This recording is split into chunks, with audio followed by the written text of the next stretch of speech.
We're back to the Megan Chronicles. I missed last week because of COVID, and I really had to think about which story I wanted to tell next. So it's like I'm going to try my best to stick with stories younger until my current age, because there's just so many that I would like to share to help people and just to have people get to know me better. So this is video number 2 in the Chronicles of Megan.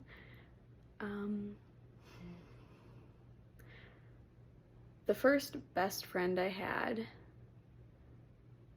we share something very in common. I'm not going to disclose names, as I always said, for people's privacy, but also for legality purposes, because people are crazy, even if they're the one who did something wrong in a story.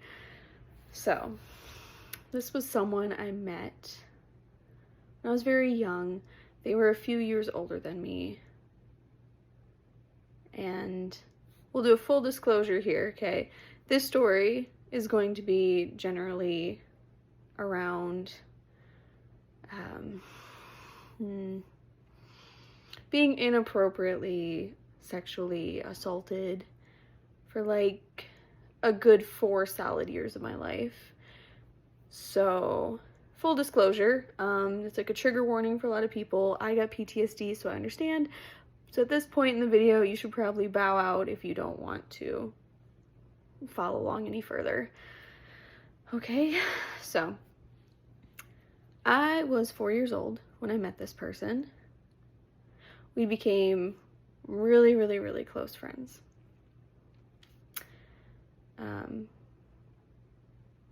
They, as I said, were a few years older than me, and every single time we hung out, it got weirder and weirder. Like, things were okay for like the first year we were friends. I mean, we were really little, so we'd hang out, we would, go to the park, we would hang out at each other's houses, we'd watch Disney movies. It was typical, like, best friend kind of behavior.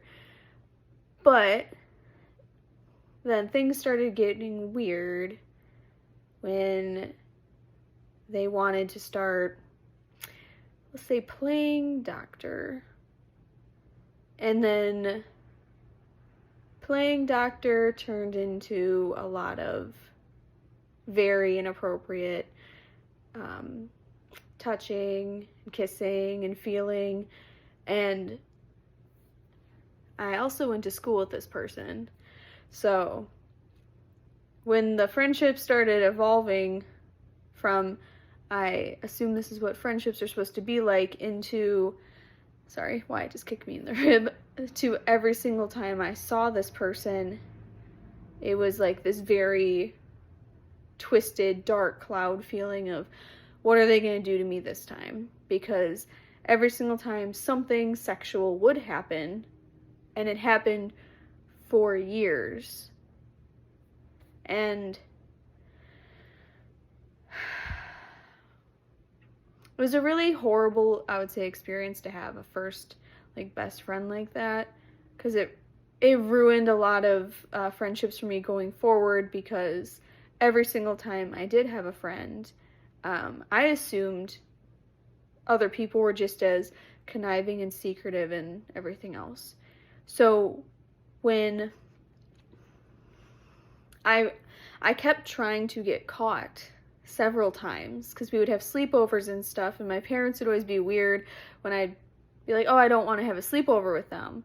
And they'd be all curious, as like, why don't you want to have a sleepover with them? I'd be like, well, I can't really tell you, because, they told me if I told people that I would be in trouble, or they would hurt me, and all these other things that you say when you are the abuser in the situation. And it's like a control mechanism, right? So, like, I fully believe, like, if I disclosed what was happening to me, that I would just get in a whole bunch of trouble, even though I didn't want any of it. So the one time we almost did get caught was when my mom came in my room, and she saw that my pants were down, So then the other person said, like, oh my gosh, you must have forgot to rebutton them when you just came back from the bathroom. And I looked at my mom, and my mom, like, fully believed it. It was like, oh, that's so silly. Like, Megan, why would you do that? Like, haha. And I was sitting there, like I was just hoping to get caught so I didn't have to be the one to say something happened. So then there was a situation with someone else in my family who went through a very similar thing. And theirs was more of like, I'm not even going to say innocent because I think that's fucking ridiculous. Okay, pardon my friends on that. But like, it wasn't innocent at all. And one of my relatives, like, totally lost their crap about it, called the parents of the other person that this happened, threatened to call the cops about it. And that was my moment where I looked at the relative and I was like, oh my gosh, they understand, like, they're trying to protect them. So I told them what happened to me, and they thought I was a complete liar. They're like, how dare you lie about this? Like, this would never happen to you. It only happened to them. And that was my moment I realized, like, even when you think you can trust someone with something so horrible is happening to you and you need help, no one's going to believe you. So then when I went to school, I told my counselor about it because I was like, oh, maybe my counselor will understand. And when I told her, she said, oh, kids will be kids. Like, just because this person's like 4 or 5 years older than you, like, oh, like, you guys are just playing around. And I said, no, like, here's another adult who's supposed to protect a kid in a situation, and then they didn't protect me. And then rumors started going around the school, except it was saying that I was the abuser.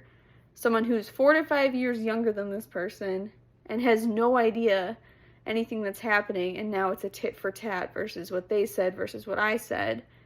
And this person never saw justice for it. Never saw justice for it. And the next time, once the rumors went around school for a couple months where I actually completely tried to avoid this person, even though they were on my bus and they constantly saw me at recess and all this other stuff, you know, they just looked at me and said, see, no one would ever believe you. And that's something horrible. Like, that's something really, really, really horrible to go through at such a young age, is to be, like, sexually abused and assaulted and manipulated by someone who called you their friend. And then when you finally get the courage to tell multiple people about it to get help, no one believes you. And then no one helps you. So even to this day, this person still thinks this is the funniest joke on the planet, that they did this to me for years because they got away with it.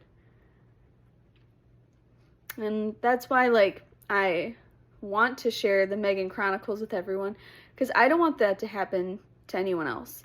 Like, if you get sexually assaulted, I don't care what age you are, people should listen to you and should believe you, because no one, well, this is not saying no one, okay?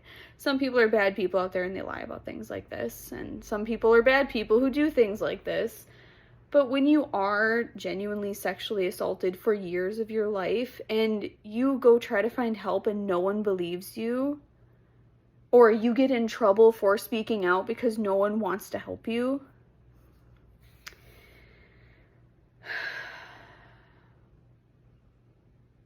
it's horrible. So this is why sexually growing up, we can say, I didn't trust anybody. I wasn't promiscuous. I wasn't any kind of which way, because I felt it extremely difficult to trust people in that way. Because to trust someone else with my body to not do those things to me. And then, of course, we'll have future stories, right, of, let's say, ex-lovers of mine who did very similar shit. So,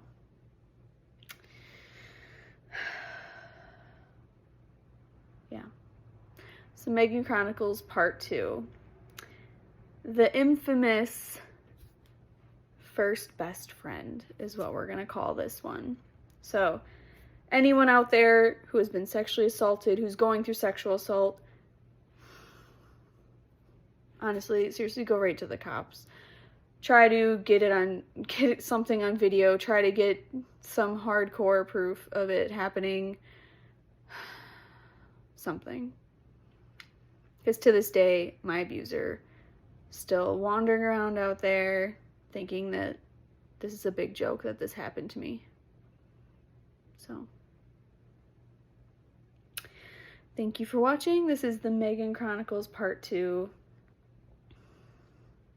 The secret abuser, first best friend. Thanks, guys.